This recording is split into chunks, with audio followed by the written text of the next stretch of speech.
イエス・キリストが生まれる。十字架を担いで歩く。そして十字架に貼り付けされ処刑。地球の国全部行く。人類で最も有名な人間と言っても過言ではないイエス・キリスト。私たちが日頃使っている西暦はキリストが生まれた年を元年としております。キリストはユダヤ人で現在のイスラエル生まれ、イスラエル育ち、そしてイスラエルの聖地エルサレムで処刑されました。私は仏教徒ですが、キリストの生涯をたどる旅をしたくて実際にイスラエルに一人で行ってきました。キリストの生まれた場所、貼り付けになった場所などが残っていて聖地になっております。ではご覧ください。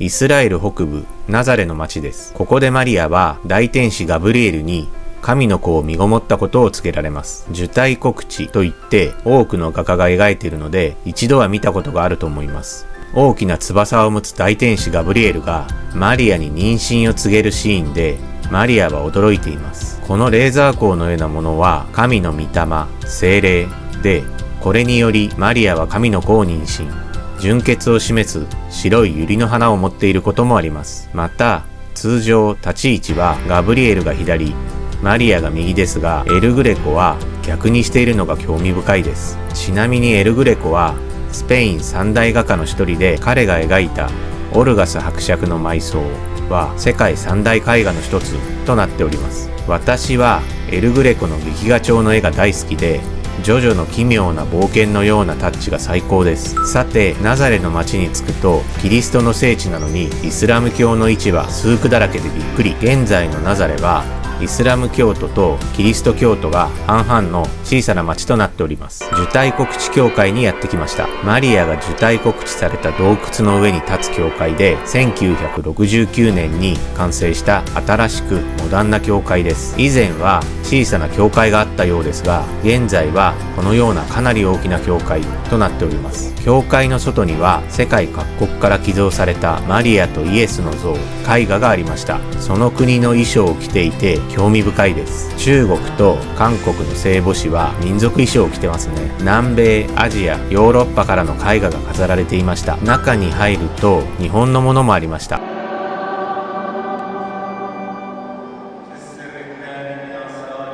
長谷川露花作花の聖母子です。着物を着たマリアはまさに平安の日本人といった感じ。おかっぱ頭のイエスもいいですね。さて、教会内部には2000年前の洞窟が残っていて、受胎告知されたまさにその場所を見ようと行列ができていました。こちらが受胎告知された場所です。2000年前にまさにここで受胎告知がと思いを馳せました。さて、こちらは受胎告知教会の近くにある聖ガブリエル教会です。ギリシャ正教では大天使ガブリエルは洞窟ではなく井戸に現れてマリアに受胎告知をしたとされており、もう一つの受胎告知教会と呼ばれております。当時の古い井戸が残っていて、信者たちが投げ入れたコインがたくさんありました。ナザレから南に 150km、イエスが生まれた町ベツレヘムにやってきました。ここはパレスチナ自治区なので、イスラエルからはチェックポイントを通過しなければなりません。ベツレヘムもナザレ同様にイスラム教徒の町といった感じで、イエス・キリストが生まれた町という雰囲気は全くありません。さらにイエスが生まれたコータン教会に着くと、イスラムのアザーンが流れてきて、ここは教会じゃなくてイスラム教のモスクなのかなと思ってしまいました。イエスが生まれたコータン教会は今から約1500年前の6世紀創建、大小様々な大きさの石で建てられ、一部崩れたような教会で歴史の深さを感じます。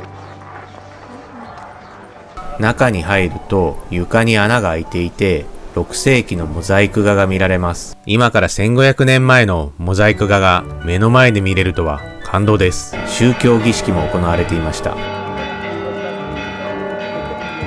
奥の祭壇は厳かな雰囲気。天井からたくさんのランプがぶら下がっています。右側から階段を降りるとギリシャ正教会が管理する洞窟があります。この狭い洞窟内に行列ができています。皆さん順番が回ってくると絵画の下にかがみ込んでいます。よく見ると大理石に銀の星型のものが埋め込まれていて、皆さんこの星に頬ずりをしたりキスをしたりしています。この星の場所はなんとイエスが生まれた場所です。当時、東方三賢人がイエスに会うために星に導かれてベツレヘムにやってきました。その星をかたどったものです。銀の星の上にはラテン語でイエス・キリストが生まれたまえりと刻まれています。この時私が思い出したのは、以前ネパールのルンピニーに行った時のことです。ルンピニーのマヤデビ寺院はブッダが生まれた場所に建てられた寺院で、中に入るとこのようにまさにブッダが生まれた場所と書かれています。正直本当かなと思ってしまいました。この星も本当にこの位置でイエスが生まれたのかなと思いましたが、信じる者は救われる、ここでイエスが生まれたんだと自分に言い聞かせました。さて、ベツレヘムで生まれたイエスは受胎告知されたナザレの町でマリア、そして父のヨセフと暮らします。洗礼者ヨハネに洗礼を受け、悪魔の誘惑にも打ち勝ち、30歳になったイエスは宣教師として伝道の旅が始まります。ティベリアのガリラヤ湖に移り住み、ここでペトロをはじめとする弟子たちと出会います。後の十二使徒です。ペトロはガリラヤ湖で漁師をしていました。イエスに私についてきなさい。人間を取る漁師にしようと最初の弟子となります。ペトロは十二使徒の中でも筆頭の一番弟子で、後にイエスから天国の鍵を渡され、人が天国へ入ることを許可する権限を与えられます。死後天国に行けるかどうかはペトロに決定権があるとはものすごい権限ですね。ちなみに宗教画で鍵を持っている場合、ペトロを表しています。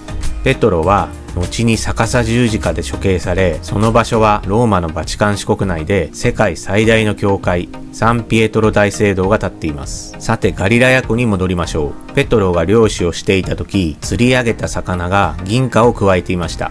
ペトロはその銀貨を宮殿に収めたことから、縁起の良い魚として今ではセントピーターズフィッシュというメニューで湖近くのレストランで食べることができます。白身魚を焼いたものでなかなか美味しかったです。1986年、干ばつによりガリラヤ湖が干上がり、木造の船が発見されました。鑑定の結果、1世紀のものということで、イエスが生きていた時代の船ということが分かり、イエスの船として博物館に展示されています。イエスや使徒たちはこの船に乗ったのでしょうか。ガリラヤ湖周辺は求めよ、さらば与えられんや狭き門より入れなど、イエスが教義として語った場所、山上の水訓教会や2匹の魚と5つのパンを説教を聞きに来た5000人分のために増やして驚かせたパンの奇跡の教会など、聖書に出てくる教会がたくさんあります。イエスは自らを神の子と称し、数々の奇跡を起こして救世主と呼ばれるようになりました。エルサレムの権力者たちは民衆を扇動するイエスを危険人物として処刑すべきと考えるようになりました。さて、イエスと十二使徒はエルサレムにやってきました。ここはイエスが処刑される前日の夜に食事をした場所、かの有名な最後の晩餐の部屋です。想像していた部屋とは違ってかなり広く殺風景な感じで、雰囲気はあまりありませんでした。でもここでイエスと十二使徒は最後の食事、ワインを飲み、パンを食べ、イエスがこの中に裏切り者がいると言って十二使徒を驚かせるのです。裏切り者のユダはすでに銀貨30枚を受け取っていて、イエスの場所を伝えることになっていました。そして次の日、ユダの裏切りによりイエスは捕らえられます。余談ですが、エルサレムは世界のどの都市と比べても異質な街です。ユダヤ教、キリスト教、イスラム教3つの聖地で街中に3つの宗教が混在しております。キリスト教の教会の鐘が鳴り響き、イスラムのアザーンが1日5回流れ、ユダヤ教徒が祈りに没頭しています。こんなに面白い街はエルサレム以外にどこにもありません。実際私は5日間エルサレムに滞在して朝から晩まで観光しましたが、見どころは尽きることがありません。またいつかエルサレムに行きたいですね。イエスは死刑の権限を持つユダヤ総督ピラトの官邸に連れて行かれ、その場で有罪となり、貼り付けの刑が言い渡されます。ここから 1km 先のゴルゴダの丘まで十字架を背負って歩かされました。イエスが十字架を背負い、歩いた 1km の道をビアドロローサ、悲しみの道と言って今でも残っています。ビアドロローサはイエスが裁判を受けた、つまずいた、貼り付けになったなど、実際の場所に1から14まで番号が付けられています。順番に辿って歩いてみたのでご覧ください。ここは2000年前には総督ピラトの官邸があった場所です。ゴルゴダの丘までのビアドロローサはここから始まります。まずは1番、イエスが判決で有罪、貼り付けの刑を言い渡されます。すぐ近くに2番があります。茨の冠を頭にかぶせられ、十字架を背負って歩き始めます。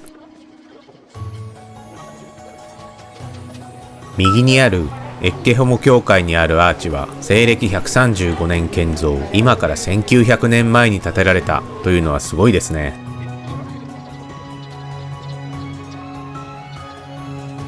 このように標識にビアドロローサと書かれていますね。8倍速で飛ばします。イエスは十字架を背負って一生懸命歩きました。突き当たりを左に曲がると3番、イエスが十字架の重みに耐えかねて最初につまずきます。すぐ隣に4番もありますが、まずは3番の小さな聖堂に入ってみましょう。十字架が重くて辛そうな様子がわかりますね。隣は4番、マリアが十字架を背負ったイエスを見たとされる場所です。まさにつまずいた場所で我が子を見たというのは辛いですね。マリア教会は小さいですが、明るく綺麗な教会でした。キリストが歩いた場所が今ではこのようにイスラム教の市場、スークになっていますね。20倍速で飛ばします。5番、クレネ人のシモンがイエスの代わりに十字架を背負わされた場所です。シモンもユダヤ人だったようです。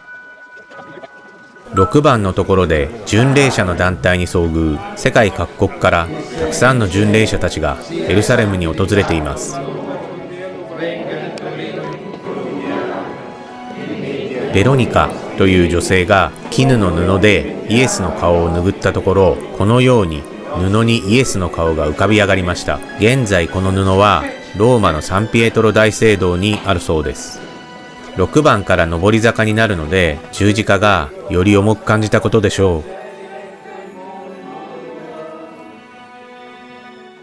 う。7番、再びつまずきます。これで2回目ですね。ここにイエスの罪状書が貼り出されたそうです。